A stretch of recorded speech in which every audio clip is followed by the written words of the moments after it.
गांधारी ने पूछा, मेरे पुत्रों की हत्या कौन से पूर्व जन्म के कर्म है। 99% लोग नहीं जानते दोस्तों ये सच। कौरव शिविर में रात्रि अपने सबसे भयावह रूप में उतर चुकी थी। हवा में एक अनजान कंपन था, जैसे कोई अदृश्य सत्य स्वयं को प्रकट करने को बेचैन हो। दुर्योधन अपने कक्ष में अकेला खड़ा था। उसकी आंखों में क्रोध नहीं, आज केवल बेचैनी थी। तभी द्वार बिना आहट के खुला। अंदर प्रवेश करते हैं शकुनी। उनकी आंखों में एक अजीब सी चमक थी, जैसे वे आज कोई ऐसा सत्य कहने वाले हों जो स्वयं इतिहास को हिला दे। शकुनी धीमे स्वर में बोले, दुर्योधन, क्या तुमने कभी सोचा है तुम्हारा जन्म केवल एक संयोग नहीं था। दुर्योधन ने चौंक कर उनकी ओर देखा। मामा, आज आपकी वाणी में कुछ अलग है। आप क्या कहना चाहते हैं। शकुनी मुस्कुराए, पर बस मुस्कान शांति की नहीं, रहस्य की थी। आज मैं तुम्हें तुम्हारी माता गांधारी के उन रहस्यों से परिचित कराऊंगा जिन्हें जानकर तुम्हारा अस्तित्व ही बदल जाएगा। दुर्योधन का हृदय तेजी से धड़कने लगा। दोस्तों, माता के रहस्य। शकुनी ने धीमे स्वर में कहना शुरू किया, तुम्हें लगता है तुम्हारी माता का विवाह साधारण था।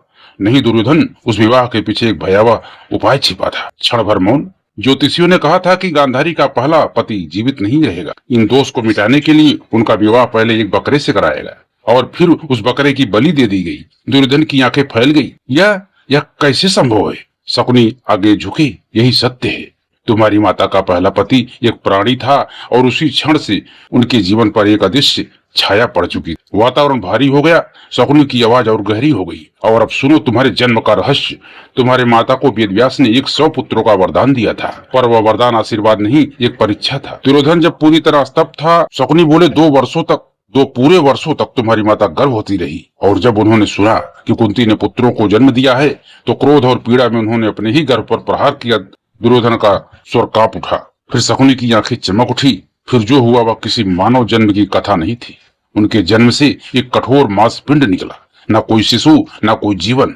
ऋषि व्यास ने उस मांसपिंड को 101 टुकड़ों में विभाजित किया और उन्हें घी से भरे कुंडों में रखा गया। और 2 वर्षों बाद सबसे पहले जो कुंड फटा, उससे तुम उत्पन्न हुए। दुर्योधन वातावरण में जैसे बिजली कौद गई। दुर्योधन पीछे हट गया। तो मैं सामान्य जन्मा नहीं हूँ, शकुनी ने धीमे से कहा। तुम केवल जन्मे नहीं हो, तुम रचे गए हो। कुछ क्षण का भयानक मौन। फिर शकुनी ने अंतिम और सबसे गहरा रहस्य खोला। पर यह सब यही समाप्त नहीं होता। तुम्हारे माता पिता धृतराष्ट्र और गांधारी, उनके जीवन पर एक प्राचीन श्राप का साया है। दुर्योधन ने घबरा कर पूछा, कैसा श्राप। शकुनी की आवाज फुसफुसाहट में बदल गई।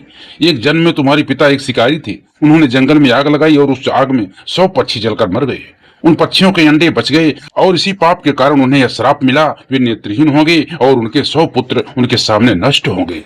दुर्योधन का शरीर कांप उठा। शकुनी ने और गहरा वार किया। और तुम्हारी माता एक जन्म में, उन्होंने अनजाने में एक कछुए के 100 अंडों को नष्ट कर दिया था। उस कछुए की मां ने उन्हें श्राप दिया, तुम्हारे भी 100 पुत्र होंगे और वे सभी तुम्हारे सामने मरेंगे। यह सुनते ही दुर्योधन जैसे भीतर से टूट गया। तो क्या हमारा अंत पहले ही लिखा जा चुका है। शकुनी धीरे धीरे उसके पास आए और उसके कंधे पर हाथ रखकर बोले, यही तो युद्ध है दुर्योधन, भाग्य और अहंकार के बीच का युद्ध। तुम जन्म से ही श्रापित हो, पर याद रखो, श्रापित व्यक्ति जब युद्ध करता है तो वह इतिहास नहीं, विनाश रचता है। नमस्कार दोस्तों, हमारे मोटिवेशन आरके ब्लॉग चैनल में आप सभी का बहुत बहुत स्वागत है। दोस्तों, आप लोग कमेंट में जय श्री कृष्ण अवश्य लिखें, ताकि आपके पूरे घर परिवार के ऊपर भगवान श्री कृष्ण की कृपा सदैव बनी रहे। दोस्तों, ये वीडियो जो आप सुन रहे हैं, ये हमारा धर्म शास्त्र है, ये सनातन का श्वास है। इसे आप लोग पूरा अंत तक जरूर सुने, ताकि हमारी ये पूरी वीडियो आपको बराबर समझ में आ जाए और आप अपने धर्म के बारे में जान सकें। तो वीडियो में आगे बढ़ते हैं। दोस्तों, दुर्योधन की आंखों में अब भय नहीं था। दोस्तों, एक भयंकर जिद जल रही थी। यदि विनाश ही मेरा भाग्य है तो मैं ऐसा विनाश करूंगा कि युगों तक लोग उसे याद रखेंगे। शकुनी की आंखों में संतोष चमक उठा। यही मैं सुनना चाहता था दुर्योधन। दुर्योधन कुछ क्षण मौन खड़ा रहा। फिर उसने धीरे से कहा, मामा, यदि यह सब श्राप था तो माता ने केवल मुझे ही क्यों चुना। क्यों मुझे ही वह वरदान दिया और मेरे भाइयों को मृत्यु के लिए छोड़ दिया। शकुनी की आंखों में गहराई उतर आई। क्योंकि दुर्योधन, तुम केवल उनके पुत्र नहीं थे, तुम उनके अहंकार, उनके संकल्प और उनके अधूरे परिशोध का रूप थे। दुर्योधन ने भौहें सिकोड़ ली। परिशोध?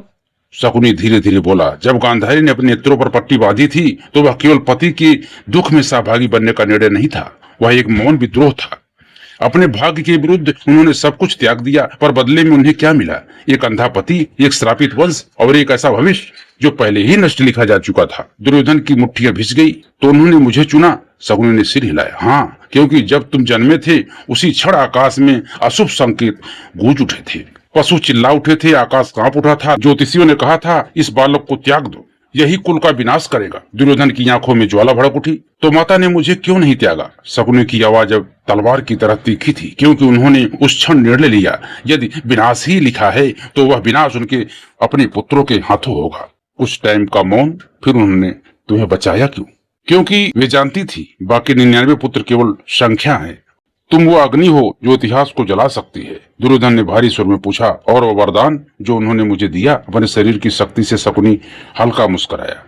वह वरदान प्रेम था दुर्योधन, वह एक अंतिम प्रयास था। जब युद्ध अपने अंत की ओर था तब गांधारी ने सोचा, यदि एक भी पुत्र जीवित रह सकता है वह तो वही होना चाहिए जो सबसे शक्तिशाली हो। उन्होंने अपने तप, अपने त्याग, अपनी बंद आंखों से संचित शक्ति सब कुछ तुम्हें दे दिया। बाकी 99 पुत्र वे पहले ही भाग्य के हाथों हार चुके थे।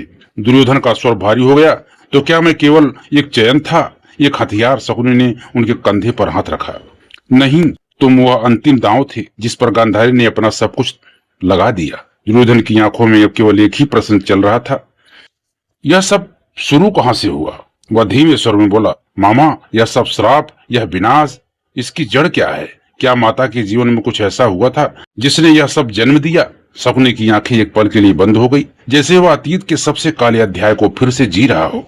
फिर उसने कहा, हाँ दुर्योधन, यह सब वहीं से शुरू हुआ, एक ऐसे छल से जिसने पूरे कुरुवंश को भीतर से जला दिया। दुर्योधन आगे झुक गया। कैसा छल?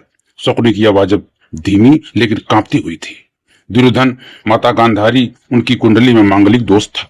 ज्योतिषियों ने कहा जिस पुरुष से इनका विवाह होगा उसकी मृत्यु निश्चित है। दुर्योधन ने गहरी सांस ली।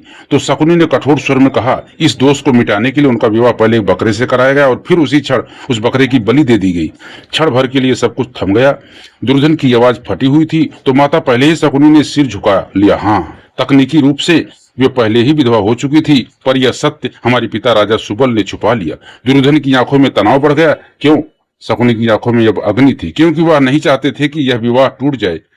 और यही छल हस्तिनापुर के लिए अपमान बन गया। जब विवाह के बाद धृतराष्ट्र को यह सत्य पता चला तो उनका क्रोध सीमा पार कर गया। उन्होंने इसे अपने वंश का अपमान माना। दुर्योधन का स्वर कठोर हो गया। फिर उन्होंने क्या किया? शकुनी ने दांत भींच लिया। उन्होंने पूरे हमारे गांधार वंश को कारागार में डाल दिया। हमारे पिता, हमारे भाई, सबको एक अंधेरे कैद खाना में सड़ने के लिए छोड़ दिया गया।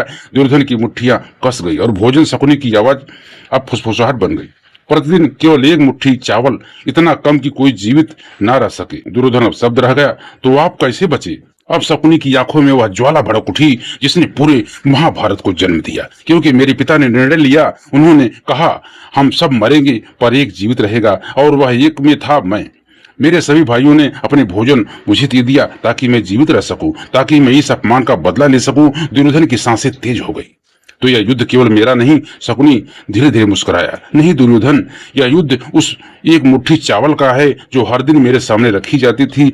यह युद्ध उन हड्डियों का है जो भूख से टूटती गई। यह युद्ध उस प्रतिज्ञा का है जो मैंने अंधेरे कारागार में ली थी। वह दुर्योधन ने बिल्कुल पास आकर बोला। हस्तिनापुर का हर कण एक पीड़ा का मूल्य चुकाएगा। दुर्योधन की आंखों में अब केवल युद्ध था। तो मैं वही करूंगा मामा जो आपने ठाना था। शकुनी ने अंतिम बार कहा। याद रखो दुर्योधन, तुम केवल राजा नहीं, तुम मेरे प्रतिशोध का परिणाम हो। दुर्योधन कुछ क्षण तक स्थिर खड़ा रहा, फिर उसकी आवाज में एक कड़वा कंपन उभरा। मामा, यदि यह सब सत्य है तो क्या मैं केवल आपके प्रतिशोध का एक माध्यम हूँ? क्या मेरा जीवन, मेरा युद्ध सब पहले से तय था? शकुनी ने उसकी ओर गहरी दृष्टि से देखा। दोस्तों, माध्यम नहीं दुर्योधन, तुम माध्यम नहीं, तुम वो अग्नि हो जिसे मैंने उस अंधेरे कारागार में प्रज्वलित देखा था। मैंने तुम्हें केवल दिशा दी है, निर्णय हमेशा तुम्हारा रहा है।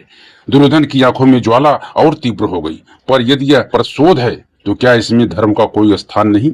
क्या हम केवल उसी अंधकार का हिस्सा बन चुके हैं जिसने आपके परिवार को निगल लिया? शकुनी हल्का सा हंसा, पर उसकी हंसी में करुणा नहीं, केवल कठोरता थी। धर्म उस दिन मर गया था दुर्योधन, जब निर्दोषों को कारागार में सड़ने के लिए छोड़ दिया गया था। जब भूख से तड़पते हुए मेरे भाइयों ने अपने प्राण त्याग दिए, तब से मेरे लिए केवल एक ही सत्य था, प्रतिशोध।